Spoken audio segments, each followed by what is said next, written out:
Mugoroba mwiza bakunzi ba Java Rwanda TV, ikaze mu makuru yo ku mugoroba w'itariki ya 14 kwezi kwa mbere umwaka wa 2026. Namakuru araza kuba yibanda kwevuga mu karere k'ibiyaga bigari mu bihugu by'u Rwanda, Uburundi, Republika Demokarasi ya Kongo, Tanzania, Uganda ndetse na Kenya. Namakuru kandi araza kuba avugwa tuvuga kuyavugwa mu mirwano.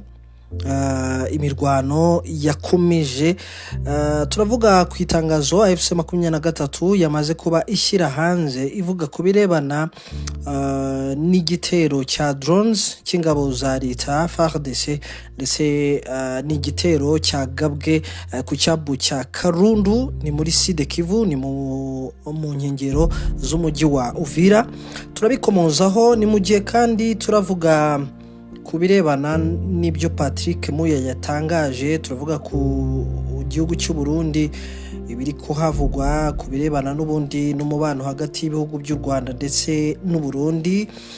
Turaza kuba tureba n'andi makuru avugwa hirya no hino. Leta zunze ubumwe za Amerika zongeye kuba zivuga ku biri kubera muri Iran, hamwe n'andi makuru rero atandukanye turaza kuba tugarukaho muri uyu mugoroba.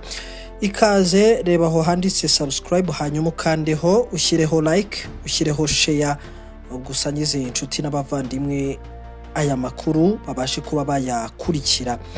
Reka duhere muri Republika Demokarasi ya Kongo. Kuri uyu wa kabiri, mu gihe cyo kungurana ibitekerezo n'urubyiruko ku nshuro ya mbere muri uyu mwaka, Kinshasa, umuvugizi wa guverinoma ya RDC yagarutse ku masezerano y'amahoro yashyizweho umukono na RDC ndetse n'u Rwanda, kandi yemejwe n'abaperezida b'ibihugu byombi ku itariki ya 4 Ukuboza. Yemeza ko kubaho kwa M23 cyangwa FDLR byose ari ukubera u Rwanda. Patrick Muya yavuze ku nsanganyamatsiko igira iti inzira ya Doha na Washington iganisha ku mahoro arambye. Isesengura ry'ingufu n'amakinyi bakomeye. Yashimangiye ko aya masezerano adateganya kugira ubutaka yegurira u Rwanda. Mu magambo ati, mu masezerano y'amahoro imirongo yacu itukura yarubahirijwe, nta santimetero kare nimwe y'ubutaka bwacu izatangwa.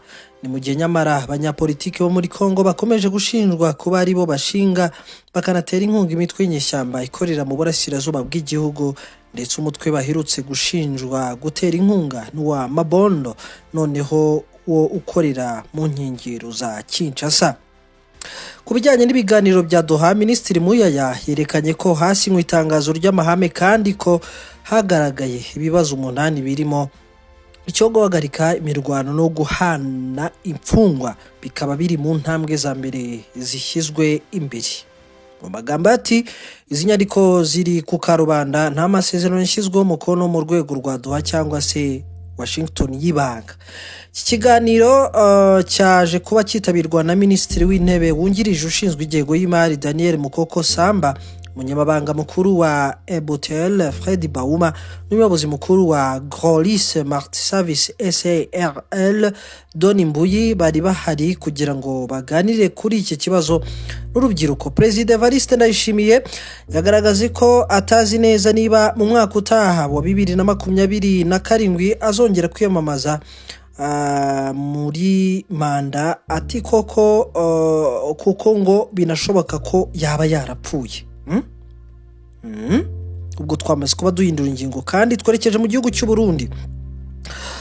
Umukuru w'igihugu cy'u Burundi yabivuze kuri uyu wa gatatu ku itariki 14 Mutarama mu muhango kumurika igitabo cyitwa Une Nation en Marche wabereye muri Hotel Club du Lac, ni Club du Lac Tanganyika mu mujyi wa Bujumbura.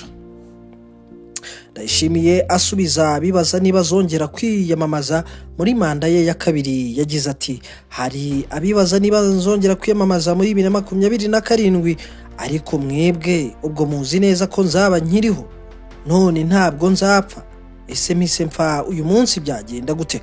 Perezida w'u Burundi yananenze abavuga ko bishinga inyungu za politiki, avuga ko hari nabanga kumuha ibitekerezo, bakavuga ko nibimunanira bazahita bafatwa, ariko nibinanira n'igihugu cyose kiba kinaniwe.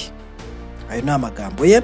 umukuru w'igihugu cy'u Burundi kandi yagaragaje ko atazi neza niba azagera mu mwaka utaha, mu gihe amakuru avuga ko hashobora kuba hari ubwumvikane buke hagati y'ibihangange byo mu ishyaka CNDD-FDD riri ku butegetsi. Bivuga ko hari abajenerali benshi mu gisirikare bifuza ko yava ku butegetsi, mu gihe andi makuru avuga ko Reverien Ndikuriyo uyobora CNDD ari we uri gutegurwa kuziyamamaza mu izina rya ririya shyaka, mu gihe Ndayishimiye yabashyizwe ku ruhande. Tugarutse mu Rwanda kandi, u Rwanda rwohereje muri Jamaica itsinda ry'abasirikare bazafasha iki gihugu gusana ibikorwa remezo byangijwe n'ikiza cy'inkubi y'umuyaga yiswe Melissa aherutse kukibasira. Amakuru ikinyamakuru Igihe gikesha ubuyobozi bw'ingabo z'u Rwanda avuga ko aba basirikare bahagurutse ku kibuga mpuzamahanga cy'indege cya Kigali kuri uyu wa gatatu w'itariki 14 Mutarama 2026. Aba basirikare boherejwe binyuze mu masezerano u Rwanda rufitanye na Jamaica, babarizwa muri brigade ikora ibijyanye n'ubwubatsi mu ngabo z'u Rwanda. Mbere yo guhaguruka Kigali, abasirikare bahawe impanuro n'umuyobozi wa division irwanisha imodoka za gisirikare Brigadier General Faustin Tinka mu izina ry'umugaba mukuru w'ingabo z'u Rwanda. Yasabye kuzakoresha ubumenyi bwose bafite n'ubunyamwuga mu gusohoza neza ubutumwa bagiyemo, ashimangira ko ari icyizere bagiwe n'ubuyobozi bw'ingabo z'u Rwanda. Brigadier General Faustin Tinka yavuze ko ibyo abasirikare bazakora ingaruka zabyo nziza zigomba kugira kuba bagiye gufasha. Yabibukije indangagaciro ziranga ingabo z'u Rwanda zirangajwe imbere n'imyitwarire myiza kuko ariyo yubakirwaho byose. Ati ni indangagaciro zatumye mubona izi nshingano. Tariki 28 Ukwakira 2025 nibwo iyi nkubi y'umuyaga yibasiye ibice byinshi bya Jamaica, cyane cyane mu gice cya St Elizabeth na Black River. Urwego rushinzwe iteganyagihe rwasobanuye ko yari ifite umuvuduko wa kilometero 98 ku isaha. Abantu 45 bishwe n'inkubi y'umuyaga, mu gihe abandi barenga 15 baburiwe irengero nk'uko byatangajwe n'ishami ry'umuryango w'abibumbye rishinzwe guhuza ibikorwa by'ubutabazi OCHA. Ibigo by'amashuri 450 n'inzu z'abaturage zirenga ibihumbi 120 byarangiritse, mu baturage ibihumbi 626 bagizweho ingaruka n'iki kiza. 950 ntibafite aho kuba kuko inzu zabo zasenyutse burundu. Banki y'Isi yagaragaje ko ibyangijwe n'iki kiza bibarirwa mu gaciro ka miliyari 8 hafi 9 na miliyari 15 z'amadolari, hafi 41 by'umusaruro mbumbe w'igihugu cyose, 41%. Twerekeje kuri ya nkuru y'imirwano yo muri Repubulika Iharanira Demokarasi ya Kongo. Itangazo rya AFC 23 rivuga ko drones za FARDC zateye ibisasu ku cyambu cya Karundu. AFC 23 yamaganye igitero cya drones ku cyambu cya Karundu muri Uvira, aho kuri uyu wa 14 Mutarama 2026 ku isaha 8:20 drones z'ingabo za leta ya Kinshasa n'abafatanyabikorwa bayo zateye ibisasu ku cyambu cya Karundu muri Uvira, ahangaha ni muri Kivu y'Amajyepfo. Nkuko iri tangazo rikomeza ribivuga, ni igitero cyangije bikomeye ibikorwa remezo, akaba havugwa impfu z'abaturage n'inkomere nyinshi. AFC 23 ivuga ko ibi ari ikimenyetso cy'uko leta ya Kinshasa ikomeje kurenga ku masezerano yo guhagarika imirwano.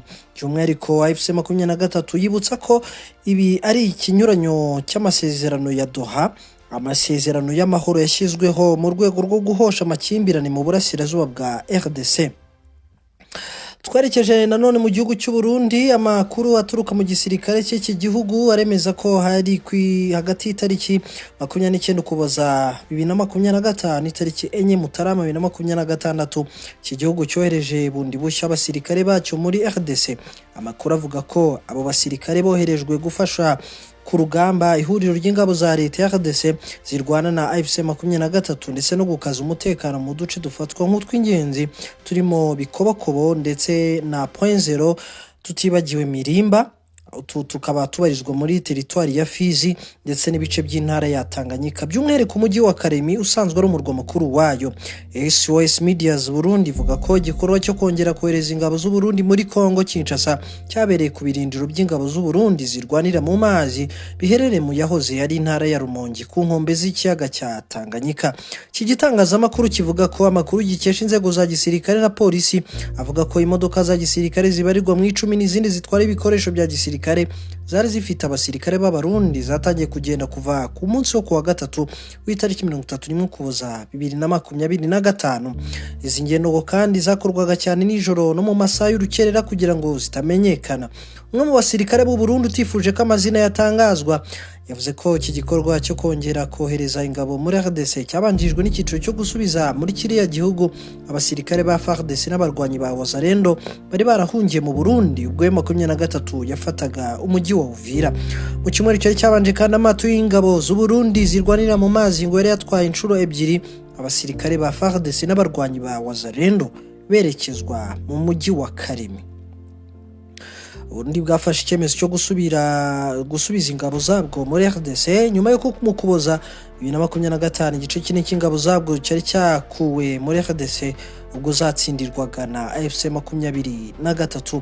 Umunyamabanga mukuru w'ishyaka CNDD-FDD riyoboye Burundi Reverien Ndikuriyo aheruka kubwira abanyamakuru ko gucyura ziriya ngabo byari byabaye mu gisanko gusubira inyuma mu buryo bwa gisirikare cyangwa se bwa gipolisi mbere yo gushimangira ko Burundi bukomeje kugenga ibyemezo byabwo bya gisirikare. Amato yihuta y'ingabo z'amazi zigendera mu mazi z'u Burundi nayo ngo yakoreshejwe mu gushyigikira ubu buryo bwo gutwara abasirikare mu mazi. Bivuga ko kuri ubu intego nyamukuru Burundi bufite ari kongerera imbaraga batayo ebyiri z'ingabo zabwo zari zarasigaye muri RDC mu gihe igitutu cya gisirikare cya 23 gikomeje kwiyongera. Amakuru kandi avuga ko inzego z'umutekano z'u Burundi zirimo gushaka gukumira no ko mujyi wa Karemi wafatwa, dore ko uyu mujyi usanzwe ufatwa nk'inkingi ikomeye mu ntara ya Tanganyika. Kuri ubu hari impungenge z'uko umujyi wa Karemi ushobora gufatwa nyuma y'uko Uvira nayo u Burundi bwari bwarashyizeho imbaraga zose ifashwe mu kwezi gushize. Dusoza kandi muri Leta Zunze Ubumwe za Amerika, Perezida w'iki gihugu Donald Trump yasabye abanya-Iran bakomeje imyigaragambyo kwigarurira inzego za leta, bizeza ko Amerika iri mu nzira yo kubafasha. Ibi yabigarutse mu ijambo yavugiye mu nama ya Detroit Economic Club yabereye muri leta ya Michigan ndetse abisubiramo mu butumwa yashyize ku rubuga rwa Truth Social. Mu magambo ati abanya-Israel bose bakunda igihugu cyabo mukomeze kwigaragambya, imyigarurira inzego z'igihugu aho mu bishobora kandi mubika amazina y'abagerageza kubica no kubakorera ihohoterwa kandi bazabyishyura ku kiguzi kiri hejuru. Ubutegetsi bwa Iran bwo buvuga ko imyigaragambyo iri kubera muri icyo gihugu ifitwamo uruhare runini na Leta Zunze Ubumwe za Amerika ndetse n'igihugu cya Israel bidacana uwaka, ndetse buyita intambara y'iterabwoba ishyigikiwe n'amahanga. Imyigaragambyo muri Iran yatangiye ku itariki 28 Ukuboza 2025. Abaturage binubira ikiguzi gihanitse cy'ubuzima cyatewe no gutakaza agaciro kw'ifaranga ryaho ku rwego rukabije, nyuma kandi iraguka n'imyigaragambyo yagutse ihinduka yo gusaba ko ubutegetsi buhinduka. Bivuga ko imyigaragambyo kugeza ubu imaze guhitana abagera ku 2,000 barimo abigaragambya n'abigaragambyaga nabo mu nzego z'umutekano. Gusa iyo mibare Iran ntiyemera. Igitangira Amerika yari yavuze ko Iran nibangamira abaturage bari kuyigaragambyamu nayo izaba yiteguye kugira icyo ikora. Perezida Trump yavuze ko nawe atazi umubare nyakuri w'abahitanywe n'iyo myigaragambyo, agaragaza ko imyanzuro aza gufata izashingira ku mibare yemejwe. Ati turacyashaka kubona imibare nyayo, biragaragara ko hari amakuru benshi bari kwicwa ariko ntituramenya neza uko bihagaze. Trump kandi yabwiye abanya-Iran bari mu myigaragambyo ko ubufasha bwa Amerika buri mu nzira. Bamwe bakeka ko haba hari igitera Amerika ishaka kugaba ku butegetsi bwa Iran kuko yavuze ko bugomba kuba buhinduka. Gusa ubwo yaganiraga na CBC yasobanuye ko ubwo bufasha bushobora kuba mu buryo butandukanye harimo n'ubw'ubukungu. Anavuga ko Amerika yashyizeho imisoro mishya ku bihugu byose bikorana ubucuruzi na Iran. Gusa abayobozi abayobozi ba Iran bari babanje kuvuga ko Amerika niramuka ibateye nayo izibasira ibirindiro by'ingabo zayo zo mu burasirazuba bwo hagati. Nyuma kandi Iran yaje gusaba ibiganiro na Amerika ngo bihoshe uwo mwuka mubi.